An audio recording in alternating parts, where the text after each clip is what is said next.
Om Namo Venkatesaya. Shuklambaradharam Vishnum Shasivarnam Chaturbhujam Prasannavathanam Dhyayet Sarva Vignopashanteye Vyasaya Vishnu Rupaya Vyasa Rupaya Vishnave Namo Vaibhrahmanideye Vasishtaya Namo Namaha. Tismarana Matrena Janma Samsara Bandhanat Vimuchate Namastasmi Vishnave Prabha Vishnave Lakshmi Nata Samarambam Nate Amana Madhyamam Asmadacharya Paryantam Vande Guru Paramparam Partaya Pradibodhitam Bhagavata Narayanena Swayam Vyasena Gratitam Purana Munina Madhye Mahabharatam Advaitamritavarshiniim Bhagavatim Ashtadashadhyayinim Ambatvamanusandatami Bhagavad Gite Bhavadveshinim Vasudeva Sutam Devam Kamsachanuramardanam Devaki Paramanandam Krishnam Vande Jagadgurum. Om Namo Venkatesaya. My pranams everybody. So we are in chapter 10, Vibhuti Yogam, Bhagavan's glories, majesties, mahimas, opulences. So Bhagavan says, he was talking about his all this Paratattvam. He is the person who is the creator. Everything he came from him only. Then he talks about his bhaktas, Bodhayanta Parasparam. That means Machita Madgata Prana Bodhayanta Parasparam Kathayancha Mam Nityam Tushyanti Cha Ramanti Cha. So those people always think about me. They have their this prana, that means their energy into me. They keep on talking about my leelas, and then among the various devotees, they keep on talking about it. They talk about the various Bhagavad Kathas, and then always be contented and also being enjoying the company of the company of the bhaktas. That's what I said. Bhakti as the means, as a path to realization is enjoyable right from the beginning, because even before getting the moksha access, just thinking about the Bhagavan itself gives us a lot of enjoyment and happiness. That's why Bhakti is considered to be the best among all the paths. So to those devotees, Bhagavan says, what does he do? So let's talk about Shloka number 10. Hari Om Guruji. Hari Om. Tesham satata yuktanam bhajatam priti purvakam dadami buddhi yogam tam yena mamupayanti te. So for those people, satata yuktanam, satata means always. They are always mentally united with me. They always think about me. Bhajatam priti purvakam. Priti means with love and affection, with lot of enjoyment. So with that love and affection, priti purvakam, complete with love and affection, bhajatam, they keep on praising me and chanting about me, the Nama Sankirtanam, all those things. They're always thinking about me. They're always doing this Nama Sankirtanam, doing Kainkaryam, worshipping me, all those things with love and affection. Priti purvakam is the most important word there. Dadami, to them what I do, I give them. Dadami means I give them. What I give them, buddhi yogam, I give them this knowledge. So yena means through that knowledge, those people upayanti. Through that knowledge, they upayanti me. That means through that knowledge, they ultimately reach me. So Bhagavan says, bhakti, they keep on doing this bhakti, thinking about me again and again and again and again. They keep on doing this Nama Sankirtanam, all sorts of things. They're doing Utsavams, all things. To those people, what I do, I give them the buddhi yoga, that we give them the knowledge, and through that knowledge, they ultimately reach me. That's what he's saying. So this one assurance Bhagavan is giving. So therefore, we don't have to worry which is right, which path is right, whether it is Advaitam, Bhagavan is whether Advaitam is right, or Visishta Advaitam is right, or Advaitam is right. We don't have to do all this research and all those things, because all that Bhagavan says is, I will give them that knowledge. Whether it is Advaitam or Visishta Advaitam or Dvaitam, doesn't matter. I will give them that knowledge at the ultimate stage when they are completely in unison with me through bhakti. All that is required is if we keep on doing this bhakti to Bhagavan, so we don't have to worry about what needs to be done. Subsequently, Bhagavan says at the appropriate time, I will give them that knowledge, what is required, whether it is Dvaita knowledge or Advaita knowledge, which we don't know. But Bhagavan says, I will give that knowledge, and through that knowledge, they will ultimately reach me. So that kind of an assurance is giving. So that means all that we need to do is only have that bhakti towards Bhagavan, the love and affection to the Bhagavan, always thinking of Bhagavan in our mind, and doing whatever Kainkaryam and whatever Nama Sankirtanam, whatever is possible within our means. If we keep on doing that, we don't have to worry about anything else. In fact, we don't have to even study Bhagavad Gita as such, because you don't need to have that knowledge, because the knowledge is being given by Bhagavan at an appropriate time, and then ultimately, through that knowledge, those people ultimately reach me. So that is the assurance he is giving to all these bhaktas. The bhaktas will ultimately reach me through the knowledge that I am going to give it to them. So that's what the assurance Bhagavan says. So all that we need to do is develop bhakti in whatever bhava, whether it is through Vatsalya Bhavam or Matru Bhavam or Pitru Bhavam or Sakya Bhavam or the master-servant relation, whichever way, or Madhurya Bhakti, whatever relationship which comes natural to you, develop that kind of a bhakti towards the Bhagavan, and ultimately he knows what is to be given at an appropriate time, and through that he takes you into his fold. That's what Bhagavan gives that assurance. So all that is required is to have love and affection towards the Bhagavan. Let's move on to sloka number 11. तेषामेवानुकम्पार्थम् अहमज्ञानजं तमः नाशयाम्यात्मभावस्थः ज्ञानदीपेन भास्वता. Again, the one which I talked to you about yesterday, the Gopikas, finally when they had this union with Bhagavan in this Shamanta Panchakam. Shamanta Panchakam, for those of us who visited this Kurukshetra near Kurukshetra, that's a huge lake. So that is Sagar, that is the Samanta Panchakam, which was created by Parashurama in this Treta Yuga. So that is where Bhagavan ultimately took them to that place. And then at that time point of time, he made them realize that he is present in each one of them in their heart.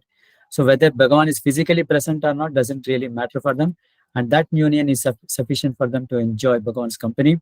And that's what Bhagavan here also is saying, that Tesham Yeva Anukampartam. So towards out of my special mercy, out of my special compassion to all those devotees, Ajnanam Kampartam, Aham Ajnanajam Tamaha. That means the darkness or the ignorance that has arisen out of this, this Ajnanam. That means the lack of knowledge.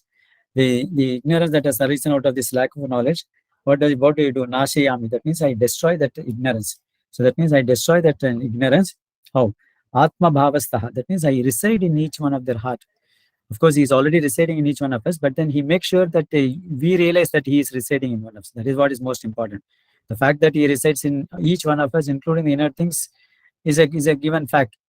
But then we don't realize that he is residing in that. So that is what Bhagavan is saying. He will make them realize that he is residing in that Atma Bhavastaha. That means he is residing in their Atma, each one of their Atma. Jnana Deepena Bhasvita. So how does he remove this ignorance? Through the knowledge. So Jnana Deepam. So that means that Tamaha means the darkness. It is destroyed through Bhasvata. Bhasvata means the light. So the ignorance gets completely destroyed when there is a light. So similarly, when that Bhagavan says, I reside in each one of them and then give through the knowledge of this Paramatma Tattvam, they are able to remove all their ignorances and they completely get the entire knowledge about themselves as well as the Paramatma and the relationship, the Artha Panchakam. So what is the quality of Jivatma? What is the quality of Paramatma? What is the relationship between the two? What are the means of reaching them? And what are the things which are conducive for us to reach Bhagavan? And what are the things which obstruct us from reaching the Bhagavan? So this is what called as in Vaishnava Siddhantam Artha Panchakam.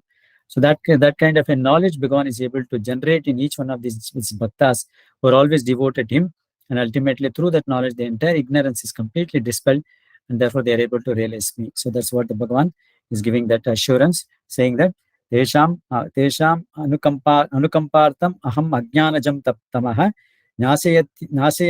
nashayami Atma Bhavasto Jnana Deepena Bhasvata. That means I reside out of compassion for all these people. I reside in their heart, and through the knowledge, I dispelled all the darkness and ignorance in their mind, and the heart, and therefore they become absolutely pure, and they are able to realize me residing in their own heart. So that's what Bhagavan says. So that's in a way we can interpret it as this kind of a Jivan Mukti. What is that Jivan Mukti is? The Mukti is not something which comes only after you leave this body, even while living in this world. That is jivitopi asmin sarire yaha muktaha sa jivan muktaha. Even though he is residing in this body, he is able to get liberated from the samsara chakra. That person is called as jivan muktaha. So that means once you are able to realize that Bhagavan is residing in the heart, you are able to see in your mental heart the Bhagavan's presence, and he is able to dispel all the darkness, and you are able to have the clear vision of the Bhagavan as such. And that is what Bhagavan says. I'll give them my devotees who are always, satata yuktana. That means they are always residing in me mentally, and therefore they'll be able to realize me. That's what Bhagavan is giving this assurance to all these people. So all that is required by all of us is to develop bhakti, and thereafter Bhagavan gives us the knowledge, and he also resides in, the fact that he resides in all of us is known to, because today we are not able to realize that because it is covered by the darkness of this tamas. So that means when something is inside, but then it is very dark inside, then you won't be able to feel the presence of any object. Suppose if the room is very dark, and inside that there are so many objects there, but then because of the darkness, you're not able to see the objects. Once the darkness is completely dispelled, then of course you see everything, all the objects in that. Similarly, when the fact that Bhagavan resides in all of us is a foregone conclusion. But then that's what the Shastra say, Vedas say, everything says. But then we are not able to realize because it is being covered by the tamas. That means this darkness of this ignorance. And all that Bhagavan does is he lights up the lamp of wisdom, and with that the darkness is completely gone, and therefore the Bhagavan is able, we are able to visualize Bhagavan in our heart, and therefore we'll be able to realize and ultimately reach his abode. That's what Bhagavan says. And the fact is that supposing if a particular place is dark, cave is dark for let's say 1,000 years, it doesn't mean that you'll have to light the lamp for 1,000 years for dispelling them. The moment the light is lit, it doesn't matter whether it is 1,000 years or 1,000,000 years or etc. The darkness gets completely gone. Similarly, our ignorance or the ajnanam may be residing for millions and millions of births, but the moment the knowledge dawns on us, that particular moment, immediately all the ignorance and then the ajnana is completely lost, and we are able to realize the presence of Bhagavan in each one of us. So that's what Bhagavan is saying. So let's move on to the questions from Arjuna. So sloka number 12 and 13. Arjuna Uvacha. Arjuna Uvacha Param Brahma Parandhama Pavitram Paramam Bhavan Purusham Shashvatam Divyam Adidevam Vibhum. So Arjuna is, we can see the transformation in Arjuna.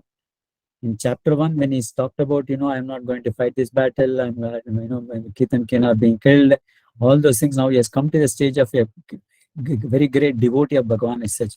So this is itself a great stotram. In fact, this is a sloka because the way the Arjuna is addressing Krishna is something phenomenal. So he has been almost, because we are in the middle of the Bhagavad Gita, almost the 10th chapter, and therefore we are able to see the transformation in Arjuna. So Arjuna is praising Krishna, like what does he say? Arjuna Vacha, Param Brahma, you are the ultimate supreme God. Param Dhama, that means your place of residence is, completely, is a very, what do you call this, highest place, Param Dhama. There's a person who is residing the Param Dhama, or one is the person who is the great sustainer, the supreme sustenance of Bhagavan is called as Param Dhama. Pavitram, absolutely pure. So Pavitram, Paramam Bhavan. So you are a great person, Bhavan, you means you. Bhavan means you. So you are a great person, you are absolutely pure. Your Parambrahma is the ultimate supreme God, and then your existence is the ultimate existence, Parandhama. Purusham. Purusham means a person, Puri Shete iti Purushaha, or Purnatvat Purusha. You are complete in itself. You are the person who is residing as Antaryami in all the Jivatmas. Shashvatam, you are present in all places, all periods of time. Shashvatam means the past, present, and the future. Divyam, you are a divine person. Adi Devam, you are the beginning among this the question which Yudhishthira asks, Kimekam Devatam Loke. So that means he has Adi Deva. You are the supreme. You are the person who are you are present right from the beginning of this universe, and therefore Adi Devam. Ajam. We saw that Ajam means unborn. Unborn in the sense of he is not born like any of us because of our karmas or vasanas. He is born out of his own volition. Ajam. Vibhum. Vibhu means you have taken multiple, one meaning is the greatest person is Vibhaha. Other means Vibhu means he has taken multiple avatars in this universe for the protection of all the people. That is also called as Vibhu. Okay, let's move on to the next sloka.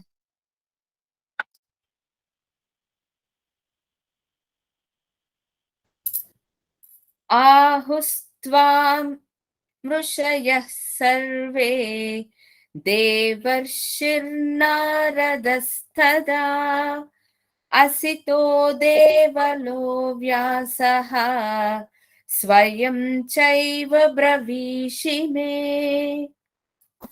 So, whatever in the first sloka, whatever I have said, this has been said by Ahu, this has been said by Tvam, it's said about you by Rishayaha, all these various rishis, survey all the rishis. Deva Rishi Narada Sada is specifically quoting Narada. Narada is said to be the what do you call this, the greatest rishi for the bhakti as such. That's why you find that the famous Narada Bhakti Sutra. Narada, the Bhakti Sutra, the Sutra on Bhakti is being given in the name of Narada itself. So Narada is the greatest among the Bhaktis. Although the list of Bhagavatas, he comes number 2 only because his Sishya overtakes him, Prahlada. Praklada Narada Parasara Pundarika Vyasambarisha Shukashaunaka Bhishmadabhyam Rukmangada Arjuna Vasishta Vibhishanadim Punyaniman Parama Bhagavatan Aham Smaram. So the 13 Bhagavatas every day. If you remember them, it is good for us. So that's what is starting from Praklada Narada. So Narada comes only second. Although he is the person who gave this knowledge. The teacher was Narada, but the Sishya was Praklada. But then it is the Sishya is overtaken by this teacher. And that's why we started Praklada Narada.